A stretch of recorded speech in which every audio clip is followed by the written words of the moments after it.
الحمد للہ رب العالمین والصلاة والسلام علی خاتم النبیین اما بعد فاعوذ باللہ من الشیطان الرجیم بسم اللہ الرحمن الرحیم۔ پانچوں نمازوں کے فضائل، یہ مضمون کتاب فیضان نماز صفحہ 99 تا 114 سے لیا گیا ہے۔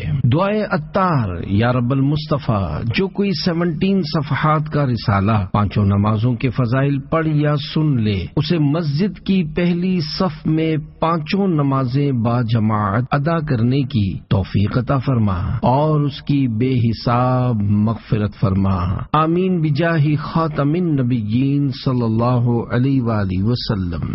درود شریف کی فضیلت، فرمان مصطفیٰ صلی اللہ علیہ وآلہ وسلم، بروز قیامت لوگوں میں سے میرے قریب تر وہ ہوگا جس نے دنیا میں مجھ پر زیادہ درود پاک پڑھے ہوں گے۔ صلو علی الحبیب صلی اللہ علی محمد۔ فجر و عصر پڑھنے والا جہنم میں نہیں جائے گا۔ حضرت عمارہ بن رویبہ رضی اللہ عنہ فرماتے ہیں کہ میں نے مصطفیٰ جان رحمت صلی اللہ علیہ وآلہ وسلم کو فرماتے سنا، جس نے سورج کے طلوع و غروب ہونے یعنی نکلنے اور ڈوبنے سے پہلے نماز ادا کی، یعنی جس نے فجر و عصر کی نماز پڑھی وہ ہرگز جہنم میں داخل نہ ہوگا۔ فجر و عصر کی فضیلت کی حکمت، حضرت مفتی احمد یار خان رحمت اللہ علیہ اس حدیث پاک کے تحت لکھتے ہیں، اس کے دو مطلب ہو سکتے ہیں۔ ایک یہ کہ فجر و عصر کی پابندی کرنے والا دوزخ میں ہمیشہ رہنے کے لیے نہ جائے گا، اگر گیا تو عارضی یعنی وقتی طور پر۔ لہذا یہ حدیث اس حدیث کے خلاف نہیں کہ بعض لوگ قیامت میں نمازیں لے کر آئیں گے مگر ان کی نمازیں اہل حقوق یعنی جن کے حقوق پامال کیے ہوں گے ان کو دلوا دی جائیں گی۔ دوسرے یہ کہ فجر و عصر کی پابندی کرنے والوں کو انشاءاللہ باقی نمازوں کی بھی توفیق ملے گی اور سارے گناہوں سے بچنے کی بھی، کیونکہ یہی نمازیں نفس پر زیادہ بھاری ہیں۔ جب ان پر پابندی کر لی تو انشاءاللہ بقیہ نمازوں پر بھی پابندی کرے گا۔ لہذا اس حدیث پر یہ اعتراض نہیں کہ نجات کے لیے صرف یہ دو نمازیں ہی کافی ہیں، باقی کی ضرورت نہیں ہے۔ خیال رہے کہ ان دو نمازوں میں دن رات کے فرشتے جمع ہوتے ہیں، نیز یہ دن کے کناروں کی نمازیں ہیں، نیز یہ دونوں نفس پر گراں یعنی بھاری ہیں کہ صبح سونے کا وقت ہے اور عصر کاروبار کے فروغ یعنی زور و شور کا، لہذا ان نمازوں کا درجہ زیادہ ہے۔ آمینہ کے چاند نے آسمان کا چاند دیکھ کر فرمایا، حضرت جریر بن عبداللہ رضی اللہ عنہ بیان کرتے ہیں کہ ہم حضور پاک صلی اللہ علیہ وآلہ وسلم کی بارگاہ میں حاضر تھے۔ آپ صلی اللہ علیہ وآلہ وسلم نے 14ویں رات کے چاند کی طرف دیکھ کر ارشاد فرمایا، ان قریب یعنی قیامت کے دن تم اپنے رب کو اس طرح دیکھو گے جس طرح اس چاند کو دیکھ رہے ہو، تو اگر تم لوگوں سے ہو سکے تو نماز فجر و عصر کبھی نہ چھوڑو۔ پھر حضرت جریر بن عبداللہ رضی اللہ عنہ نے یہ آیت مبارکہ پڑھی، وَسَبِّحْ بِحَمْدِ رَبِّكَ قَبْلَ طُلُوعِ الشَّمْسِ وَقَبْلَ غُرُوبِهَا، پارہ 16 سورہ طٰہٰ آیت 130۔ ترجمہ کنز الایمان، اور اپنے رب کو سراہتے ہوئے اس کی پاکی بولو سورج چمکنے سے پہلے اور اس کے ڈوبنے سے پہلے۔ عشق رسول میں ڈوبی ہوئی شرح، مفسر قرآن حضرت مفتی احمد یار خان رحمت اللہ علیہ حدیث پاک کے اس حصے آپ صلی اللہ علیہ وآلہ وسلم نے 14ویں رات کے چاند کی طرف دیکھا کے تحت فرماتے ہیں، یعنی خدائے رحمان کے چاند نے آسمان کے چاند کو دیکھا۔ ڈوبنے والے گہنے یعنی کم رونق والے چاند کو اس چاند نے دیکھا جو نہ غروب ہو نہ گہنے یعنی جو نہ ڈوبے اور نہ جس کی روشنی میں کمی آئے۔ ظاہر کے چمکانے والے چاند کو اس چاند نے دیکھا جو دل و جان روح و ایمان کو چمکاتا ہے۔ رات میں چمکنے والے چاند کو اس چاند نے دیکھا جو ابد الآباد تک یعنی ہمیشہ ہر وقت دن رات چمکتا ہے اور چمکے گا۔ میں کیا کہوں، مجھے الفاظ بھی نہیں ملتے۔ اللہم صل وسلم وبارک علی بدر النبوۃ والشمس الرسالہ والشمس الرسالۃ صلی اللہ علیہ وآلہ وسلم۔ ترجمہ: اے اللہ، درود و سلام بھیج اور برکت نازل فرما نبوت کے چاند اور رسالت کے سورج پر۔ یوں کہہ لو کہ اس چاند کو جو سورج سے چمکتا ہے، اس چاند نے دیکھا جو سورج کو چمکاتا ہے، جو دلوں پر دن نکال دیتا ہے۔ آسمان کا چاند بھی خوش نصیب ہے جسے محبوب صلی اللہ علیہ وآلہ وسلم نے دیکھا۔ یہ چاند جسے آج بھی ہم دیکھتے ہیں وہی ہے جس پر حضور صلی اللہ علیہ وآلہ وسلم کی نگاہیں پڑی ہیں۔ یہ حدیث عامۃ المسلمین یعنی عام مسلمانوں کے لیے دلیل ہے کہ مومن رب پاک کو محشر میں بھی آنکھوں سے دیکھیں گے اور جنت میں بھی دیکھا کریں گے۔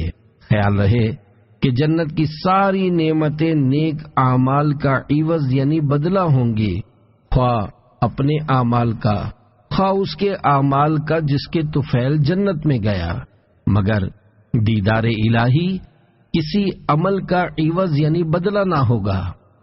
خالص عطائے ذوالجلال یعنی اللہ پاک کی خاص عنایت ہوگی۔ ان دو نمازوں پر پابندی اس دیدار کی لیاقت و قابلیت پیدا کرے گی، یعنی فجر و عصر کی پابندی۔ دنیا میں نماز ایسے پڑھو یعنی جیسے تم خدا کو دیکھ رہے ہو، کیونکہ یہاں حجاب یعنی پردہ ہے، وہاں حجاب یعنی پردہ اٹھ جائے گا، گویا ختم ہو جائے گا۔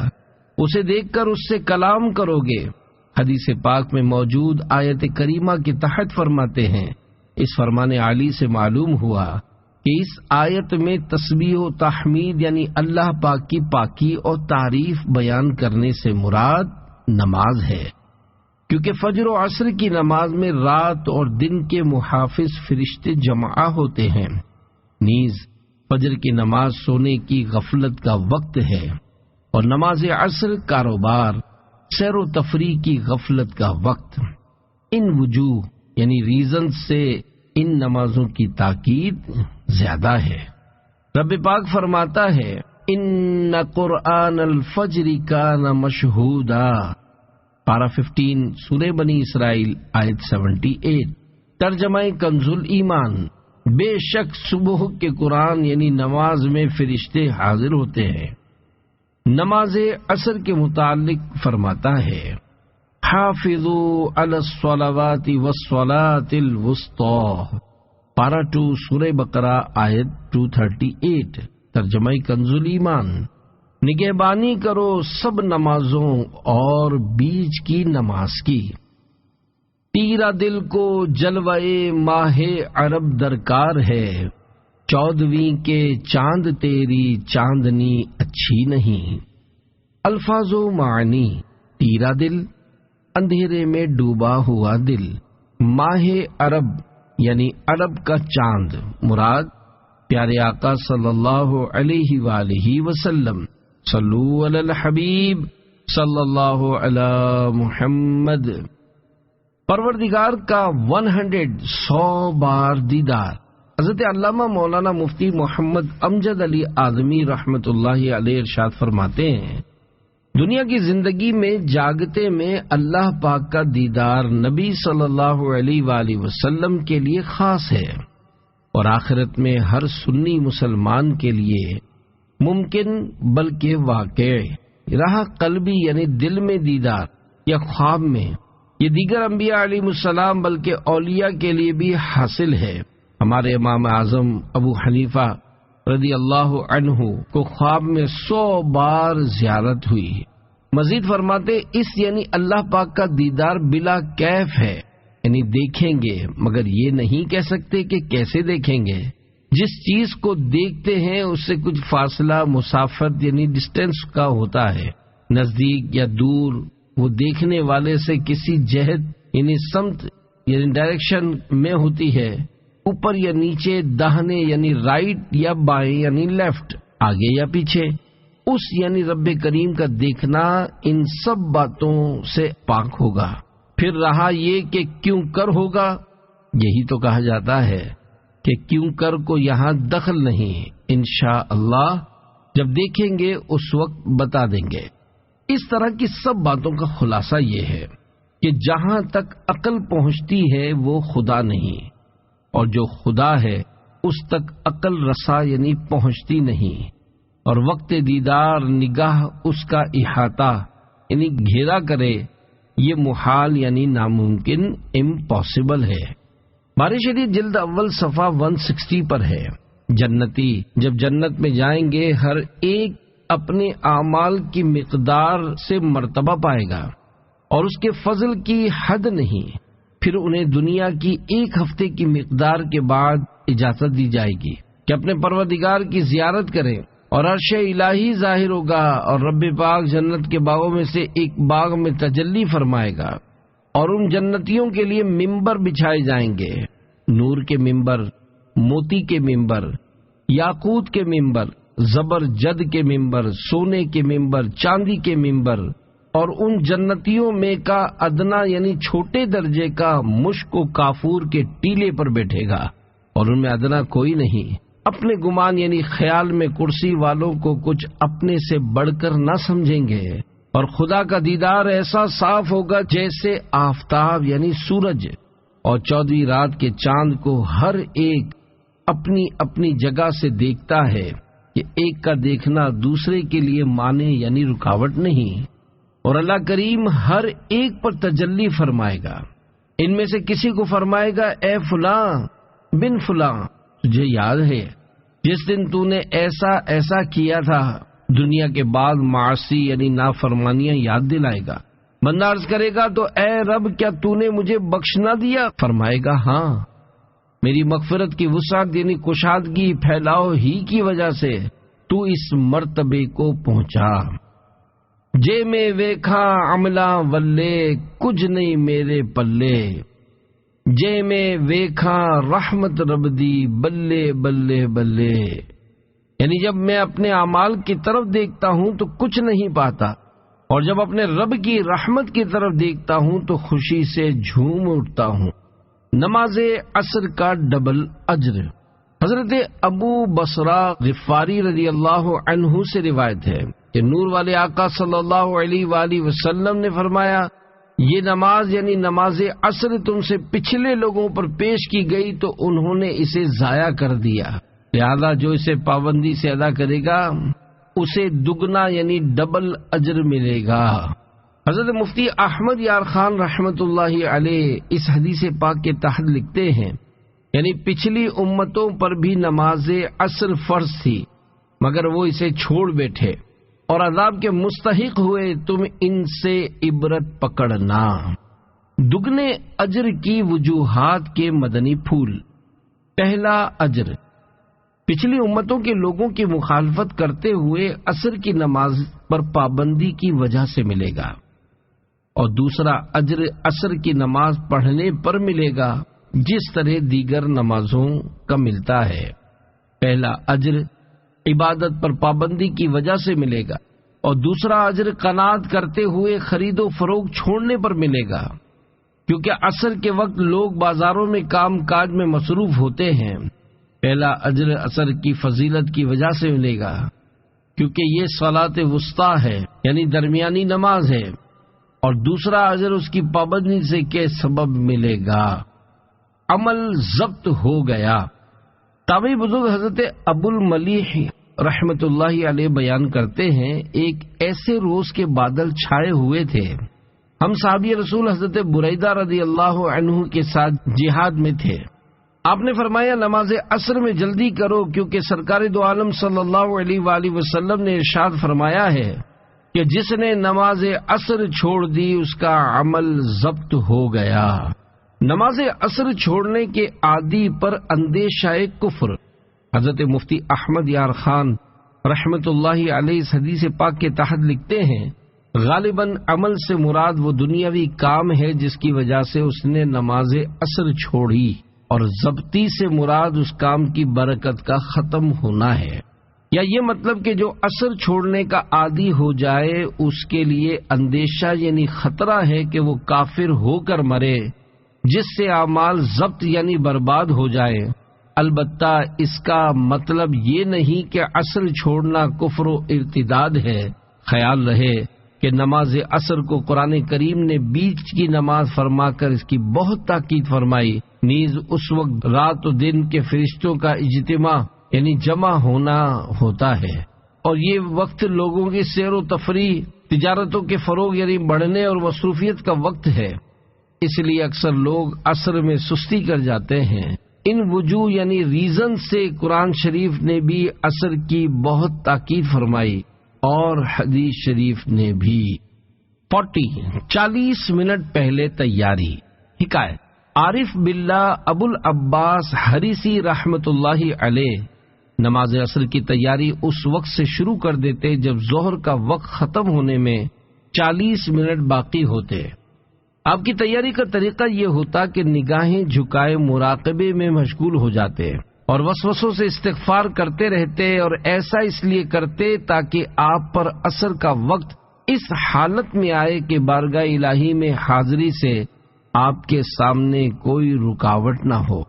ایک بیان نے کئی نمازی بنا دیے۔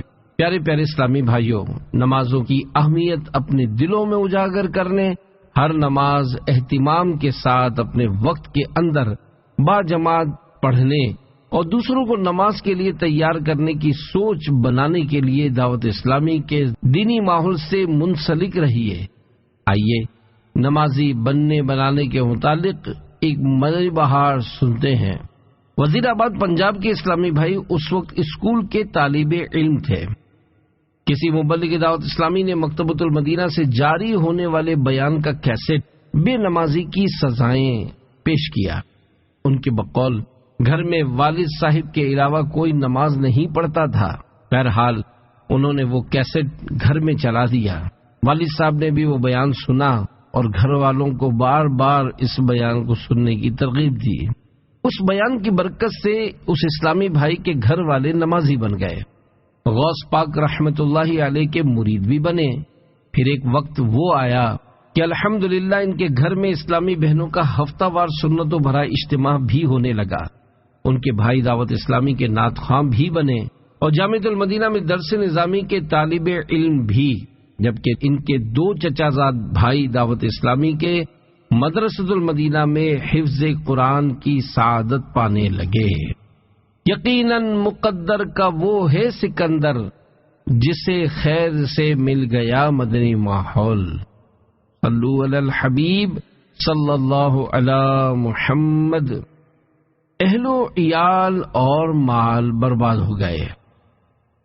صحابی ابن صحابی حضرت عبداللہ بن عمر رضی اللہ عنہما سے روایت ہے کہ اللہ پاک کے پیارے رسول صلی اللہ علیہ وآلہ وسلم نے ارشاد فرمایا، جس کی نماز عصر نکل گئی، یعنی جو جان بوجھ کر نماز عصر چھوڑے، گویا اس کے اہل و عیال و مال وطر ہو یعنی چھین لیے گئے۔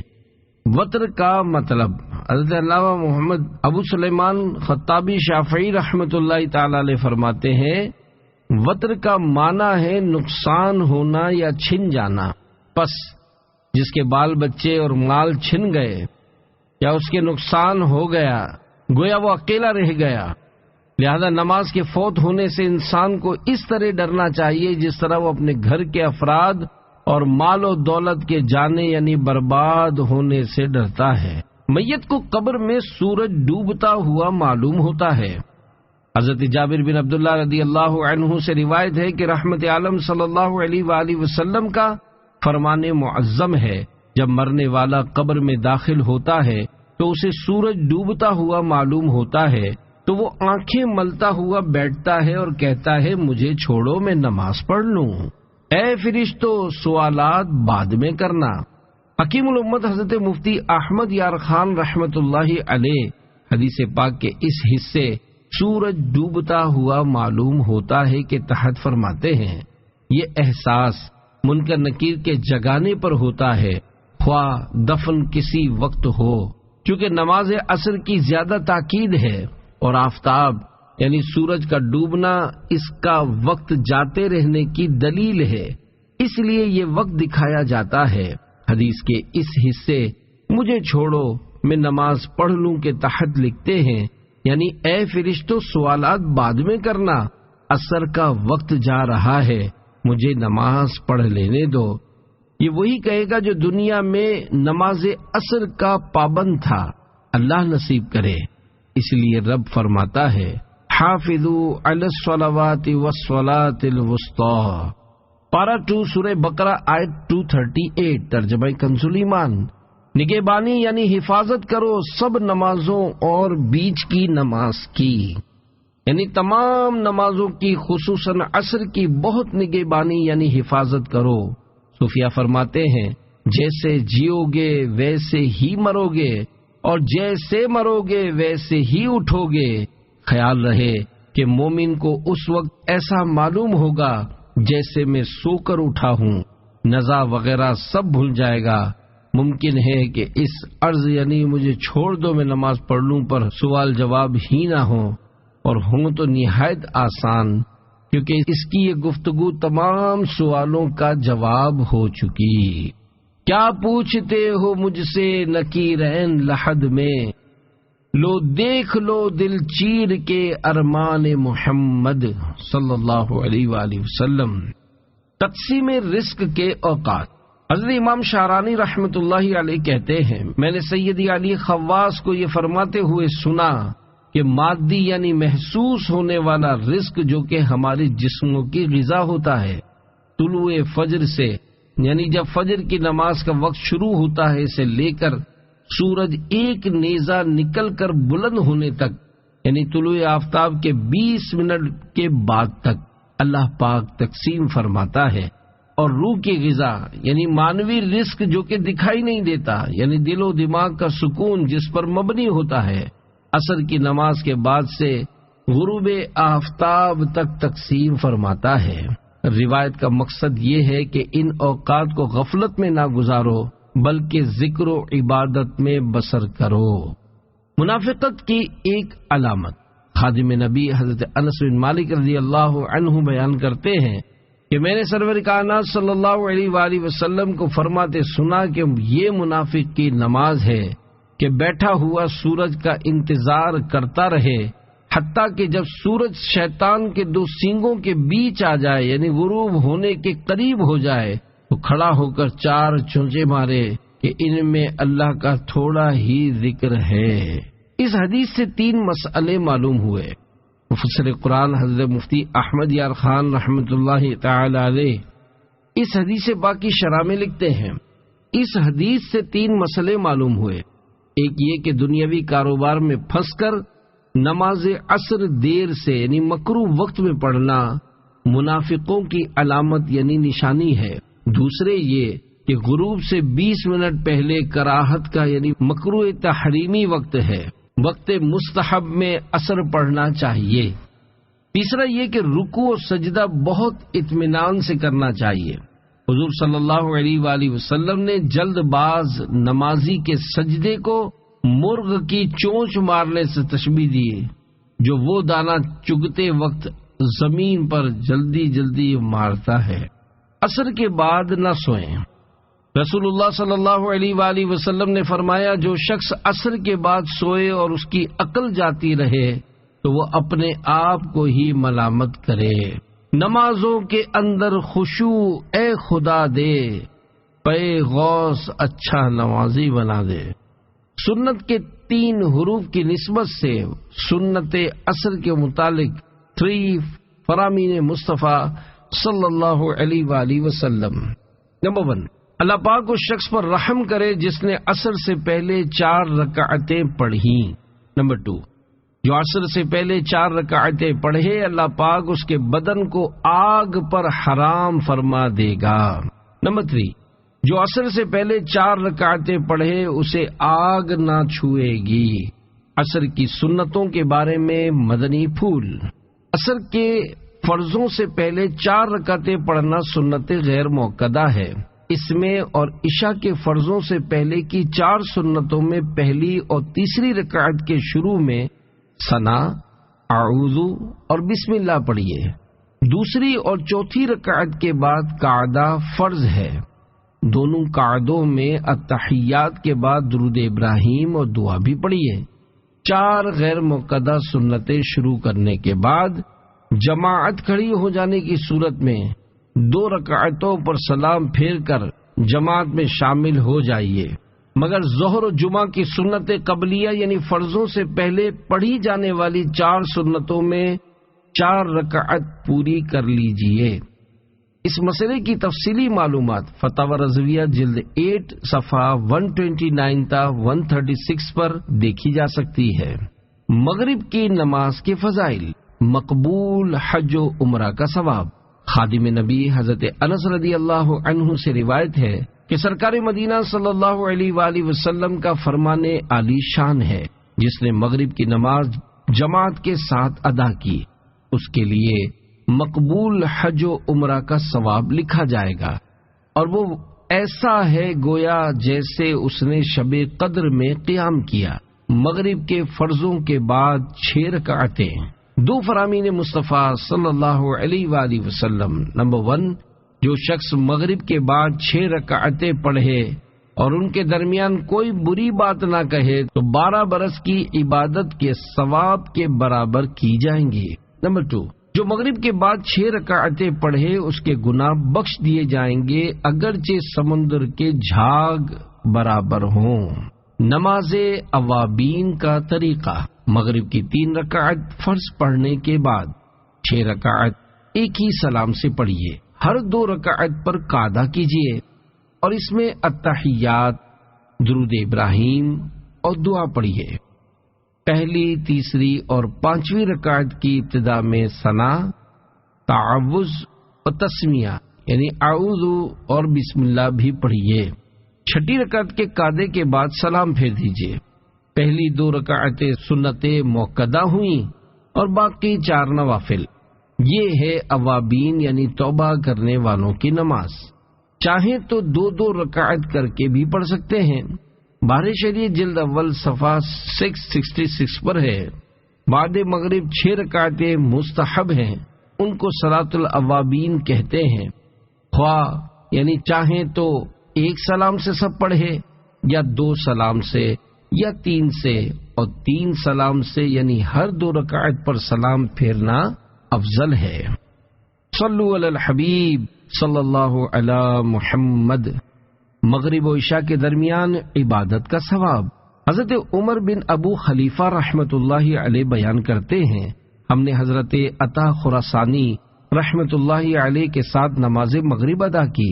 نماز کے بعد جب ہم واپس ہونے لگے تو آپ نے میرا ہاتھ پکڑ کر فرمایا، مغرب و عشاء کے اس درمیانی وقت سے لوگ غافل ہیں، یہ نماز اوابین یعنی توبہ کرنے والوں کی نماز کا وقت ہے۔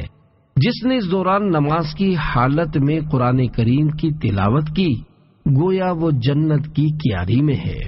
عشاء کی نماز کے فضائل۔ منافقوں پر نماز فجر و عشاء بھاری ہے۔ حضرت ابو ہریرہ رضی اللہ عنہ سے روایت ہے، تاجدار مدینہ صلی اللہ علیہ وآلہ وسلم کا فرمان عبرت نشان ہے، سب نمازوں میں زیادہ گراں یعنی بوجھ والی منافقوں پر نماز عشاء و فجر ہے، اور جو ان میں فضیلت ہے اگر جانتے تو ضرور حاضر ہوتے، اگرچہ سرین یعنی بیٹھنے میں بدن کا جو حصہ زمین پر لگتا ہے اس کے بل گھسٹتے ہوئے یعنی جیسے بھی ممکن ہوتا آتے۔ شرح حدیث۔ حضرت مفتی احمد یار خان رحمت اللہ علیہ اس حدیث پاک کی شرح میں لکھتے ہیں، کیونکہ منافق صرف دکھلاوے کے لیے نماز پڑھتے ہیں اور وقتوں میں تو تاخیر یعنی جیسے تیسے پڑھ لیتے ہیں، مگر عشاء کے وقت نیند کا غلبہ، فجر کے وقت نیند کی لذت انہیں مست کر دیتی ہے۔ اخلاص و عشق تمام مشکلوں کو حل کرتے ہیں، وہ ان میں ہے نہیں، لہذا یہ 2 نمازیں انہیں بہت گراں یعنی بہت بڑا بوجھ معلوم ہوتی ہیں۔ اس سے معلوم ہوا کہ جو مسلمان ان دو نمازوں میں سستی کرے وہ منافقوں کے سے کام کرتا ہے۔ منافقین عشاء و فجر میں آنے کی طاقت نہیں رکھتے۔ تابعی بزرگ حضرت سعید بن مسیب رحمۃ اللہ علیہ سے مروی ہے کہ سرور دو جہان صلی اللہ علیہ وآلہ وسلم کا فرمان عبرت نشان ہے، ہمارے اور منافقین کے درمیان علامت یعنی پہچان عشاء و فجر کی نماز میں حاضر ہونا ہے، کیونکہ منافقین ان نمازوں میں آنے کی طاقت نہیں رکھتے۔ حدیث میں کون سے منافق مراد ہیں؟ حضرت علامہ عبد الرؤف مناوی رحمۃ اللہ علیہ لکھتے ہیں، اس حدیث میں بیان کردہ منافق سے مراد دور رسالت کے بدترین کفار نہیں ہیں جو خود کو جھوٹ موٹ مسلمان ظاہر کرتے تھے مگر دل سے کافر تھے، بلکہ یہاں مراد منافق عملی ہے جو کہ حقیقت میں مسلمان ہے۔ حدیث کے اس حصے منافقین ان نمازوں میں آنے کی طاقت نہیں رکھتے سے مراد ہے ہم ان نمازوں کو چستی کے ساتھ اور خوشی خوشی ادا کرتے ہیں۔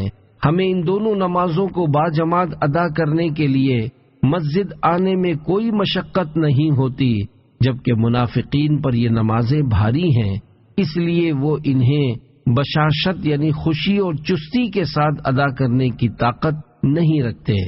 آگے چل کر فرماتے ہیں، واضح رہے کہ منافق عملی عبادت قائم کرنے کے لیے نہیں بلکہ عادت کی وجہ سے نماز پڑھتا ہے، اور چونکہ اس کا نفس نماز پڑھنے کو ناپسند کرتا ہے اس لیے وہ سب کے ساتھ نہیں بلکہ اپنے گھر میں تنہا نماز پڑھتا ہے۔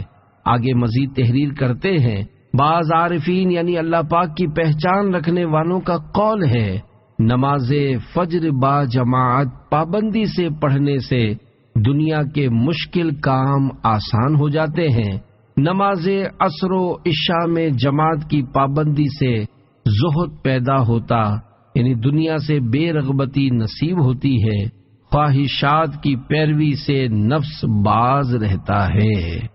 نماز عشاء سے پہلے سونا، حضور اکرم صلی اللہ علیہ وآلہ وسلم فرماتے ہیں، جو نماز عشاء سے پہلے سوئے اللہ پاک اس کی آنکھ کو نہ سلائے۔ امیر المومنین حضرت عمر فاروق اعظم رضی اللہ عنہ نے اپنے حکام کو ایک فرمان لکھا جس میں یہ بھی ہے کہ جو عشاء سے پہلے سو جائے خدا کرے اس کی آنکھیں نہ سوئیں، جو سو جائے اس کی آنکھیں نہ سوئیں، جو سو جائے اس کی آنکھیں نہ سوئیں۔